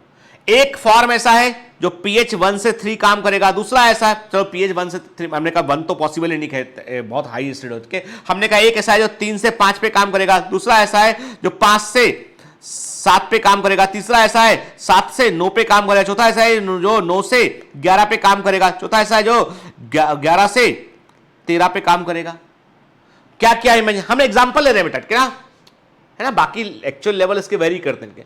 तो हमने क्या किया, हमने कहा कि सारे रेंज कवर करने के लिए हमने क्या किया, इस एलडीएच के 5 अलग अलग फॉर्म ले लिए। हमने कहा कि तुम यहां काम करना, तुम यदि कुछ गड़बड़ होगी ना, तुम संभालना काम। पीएच कम हो रहा है, तुम काम संभालो चलो, पीएच बढ़ रहा है, तुम काम संभालो चलो, सबको काम बांट दिया। जैसा पीएच बैठेगा वैसा काम शुरू हो जाएगा, लेकिन काम रुकना नहीं चाहिए, काम रुकना नहीं चाहिए। यह है आइसो एंजाइम। क्या काम करना बदला? नहीं, काम सबने किया, केवल क्या हुआ, अलग अलग पीएच पे काम किया। सिमिलर काम कर रहे हैं, सिमिलर सबस्ट्रेट पर काम कर रहे हैं, सेम टाइप ऑफ रिएक्शन कर रहे हैं, लेकिन अलग अलग पीएच पर कर रहे हैं। है ना मजेदार बात? ये प्रकृति के सब सेफ्टी वॉल्व है। सोचिए कितना अद्भुत इमेजिन जो है वो प्रकृति ने बनाया हमको, कि हर चीज का एक विकल्प ढूंढ लिया, हर चीज का एक उन्होंने जो है वो तरीका ढूंढ लिया कैसे काम करना है। ठीक है, चलिए। Sometime an enzyme exist in more than one form, कभी कभी एंजाइम एक से अधिक रूप में पाए जाते हैं, which slightly differ in their molecular weight, जिनमें केवल अणु भार में मामूली फर्क होता है। This different form of the same enzyme perform the same function, एक ही काम कर रहे होते हैं। आइसो, देखो क्या मतलब है, एक ही एंजाइम के डिफरेंट फॉर्म होते हैं, सेम टाइप ऑफ फंक्शन करते हैं, मामूली फर्क होता है उनके मॉलिक्यूलर वेट में। ठीक है, जैसे कि लिखा है इसमें, this multiple molecular form of an enzyme, एक एंजाइम के ये मल्टीपल मॉलिक्यूलर फॉर्म होते हैं जो सेम ऑर्गेनिज्म में पाए जाते हैं और सिमिलर सबस्ट्रेट मॉलिक्यूल पे काम करते हैं, उन्हें हम आइसो एंजाइम कहते हैं, आइसोजाइम कहते हैं। उसका एग्जांपल है लैक्टिक डिहाइड्रोजनेस का बेस्ट एग्जांपल है, अभी बताया मैंने आपको। क्लियर? समझिए क्या बताने की कोशिश कर रहा हूं, same substrate molecule, same type of reaction, ठीक है, एक ही जीव के अंदर। कारण मैंने बतलाया आपको, प्रकृति की चुनौती का सामना करने के लिए। ठीक है, जैसे देखिए लैक्टिक डिहाइड्रोजनेस 5 फॉर्म में मिलता है, LDH1, LDH2, LDH3, LDH4, LDH5। Alpha amylase जो बीट के एंडोस्पर्म होता है, गेहूं के बीज के अंदर होता है, ठीक है, जर्मिनेटिंग सीड में होता है, ठीक है, 16 आइसो एंजाइम होते हैं इसके। एल्कोहलिक डिहाइड्रोजनेस जो मक्का में होता है, 4 आइसो एंजाइम होते हैं इसके, और सब ये अलग अलग पीएच पे काम कर रहे होते हैं। क्या लिखा है, very very important, iso enzyme differ in activity optima and inhibition, so they are useful to organism in adopting varied environmental condition। very very important के जो आइसो एंजाइम होते हैं वो अलग अलग एक्टिविटी, मतलब उनकी ऑप्टिमम एक्टिविटी अलग अलग पीएच में अलग अलग होती है, और चूंकि अलग अलग फॉर्म होते हैं, कोई फॉर्म किसी पीएच में एक्टिवेट होगा तो दूसरा फॉर्म दूसरे पीएच में एक्टिवेट होगा। ठीक है, और इससे क्या होता है कि एक जीव को एनवायरमेंटल परिस्थितियों के बदलने पर अपने आप को अडॉप्ट करने में हेल्प मिलती है। क्लियर? ठीक है, अब एक टर्म और आता है कि what is the meaning of inducible enzyme. की इंड्यूसिबल एंजाइम क्या होते हैं? देखो बेटा समझो, मैं एक आलसी व्यक्ति हूं, कोई काम नहीं कर रहा हूं, लेजी हूं, किसी ने बोला कि जीवन में तुम्हें कुछ करना है नहीं करना है, तुमको ये बनना है नहीं बनना। अब मैं बात सुन के इंड्यूस हो गया, मैंने कहा अब तो करूंगा, तुमने चैलेंज किया मेरे को। आपको एक बात बताऊं, बताएगी, समझा? क्लास लंबी, मुझे मालूम है क्लास लंबी है, कई बार आपको लगता है कि सर आपको बहुत ज्यादा बर्दाश्त करना पड़ता है हमको, कि आप जो है चुप ही नहीं होते। क्या है, पूरे समय कोर्स चलता रहता दिमाग में कि कब पूरा करेंगे। ठीक है ना? ठीक है, किसको आनंद अच्छा नहीं लगता यार, कौन छुट्टी मारना नहीं चाहता बताओ, है ना? पर मैंने कहा ना, टफ है जिंदगी, सफलता का पथ जो है अपने आप में एक तप है, तपेंगे नहीं तो निखरेंगे कैसे बेटा? जब तक तपेंगे नहीं ना तब तक निखरेंगे नहीं हम, है ना? आपको बता दूं मैं बात कि सबसे अच्छे इंड्यूसर कौन होते हैं? रिलेटिव्स, रिश्तेदार। अभी नीट का रिजल्ट आया ना, बहुत लोग घर में आते हैं, क्या कर रही है बेटी, हुआ सिलेक्शन, बने डॉक्टर, अब आप तो सिर नीचे कर लिया, आपने कहा आप क्या बोले इनको, बुआ जी को क्या बोले, या मौसी तो नहीं करती है दादा के दूर की बुआ डिस्टेंस के। मौसी का एक अलग बॉन्ड होता है एक्चुअली, बताऊँ मैं कि मैंने तो महसूस किया है कि डिफरेंट बॉन्ड होता है वो, ठीक, तभी नाम मासी है, माँ के समान के। माँ बाप को फर्क नहीं पड़ता, पिताजी गुस्सा होंगे, बोलेंगे, क्योंकि पिताजी को 4 लोग पूछेंगे, इसलिए पिताजी बोलेंगे गुस्सा होकर आपको।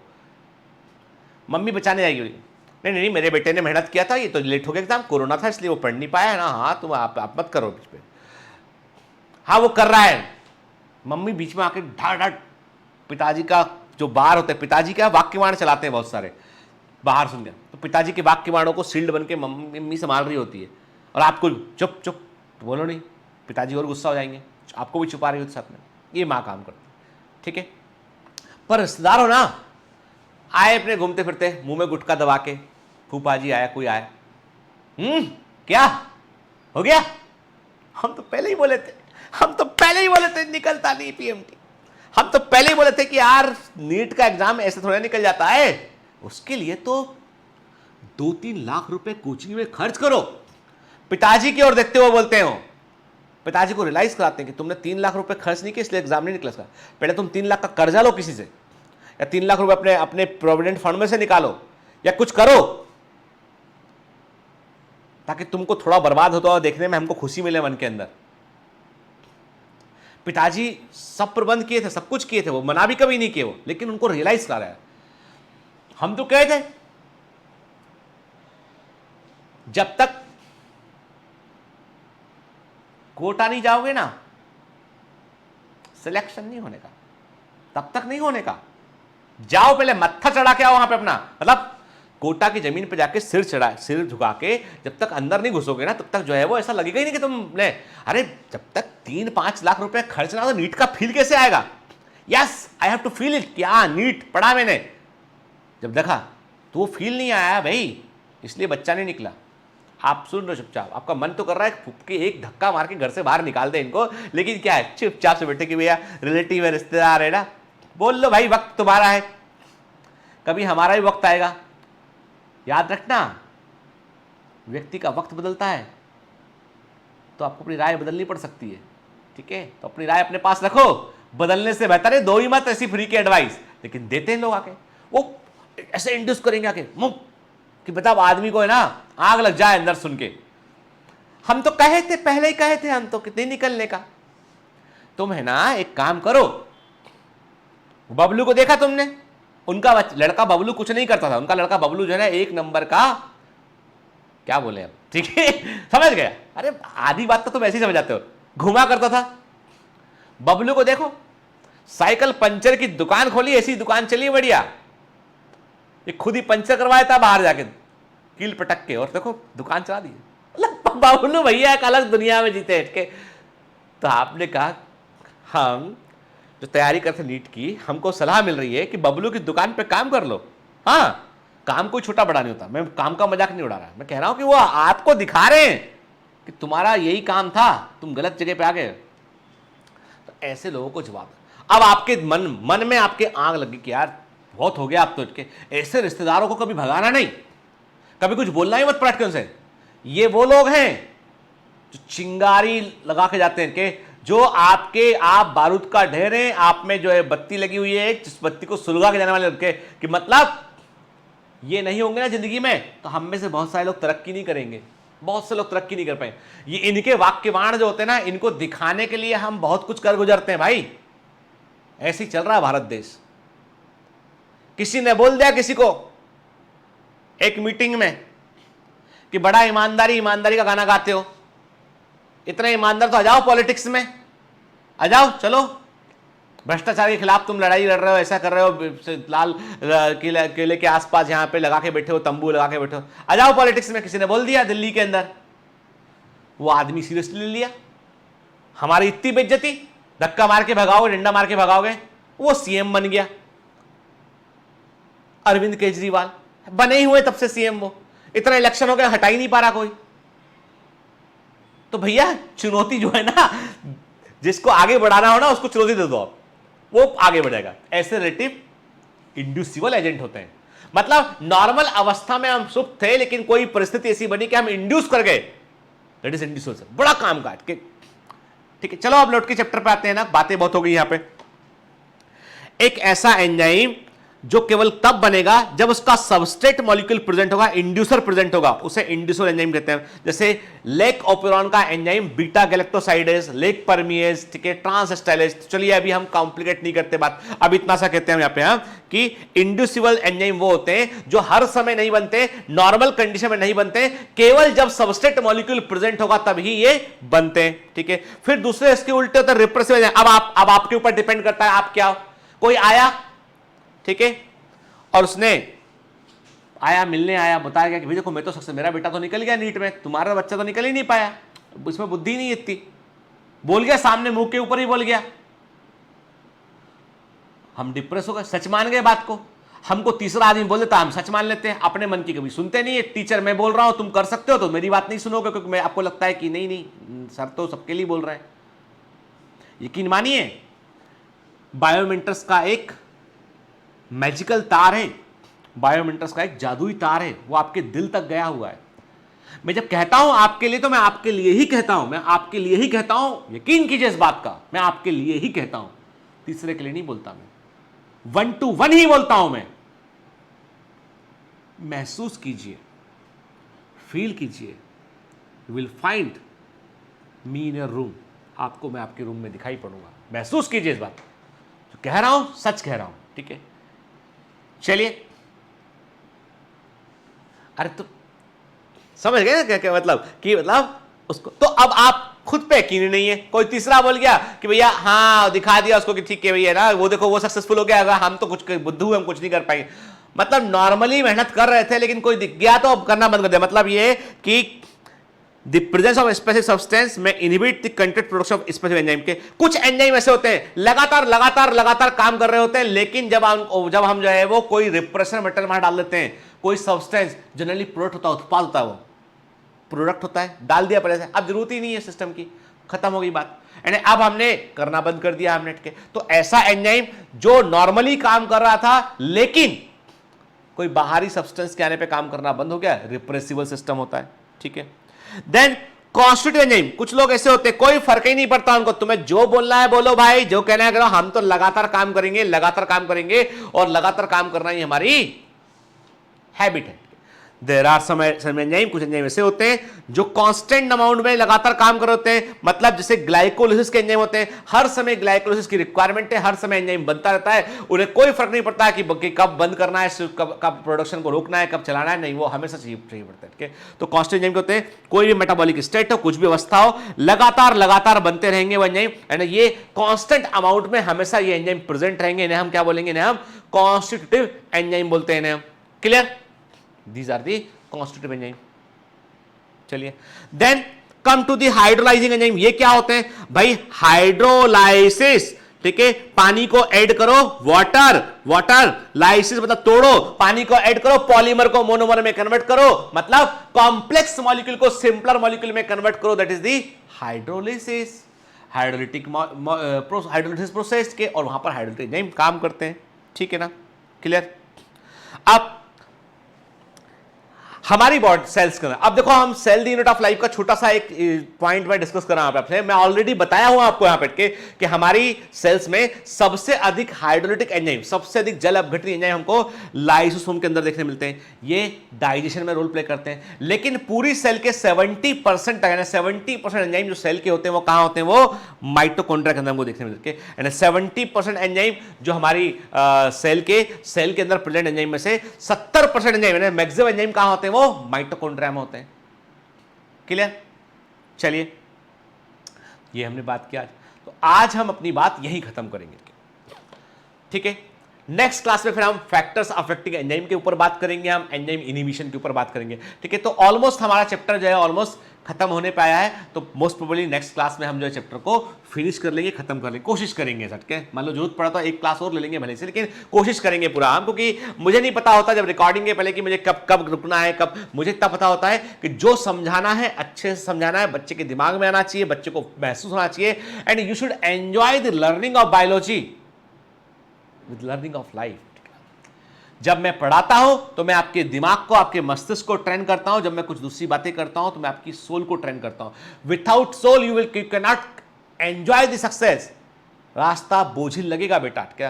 तो इसलिए सफर में बने रहने के लिए हमारा स्फूर्ति के साथ रहना जरूरी है, लगातार मंजिल की तरफ आगे बढ़ना जरूरी है। और बेटा आप जीतेंगे, जरूर जीतेंगे, मेरी बात का यकीन मानिए। आप स्पेशल हैं, आप विशिष्ट हैं, आपके अंदर बहुत सारी ताकत है, बहुत सारा एनर्जी है।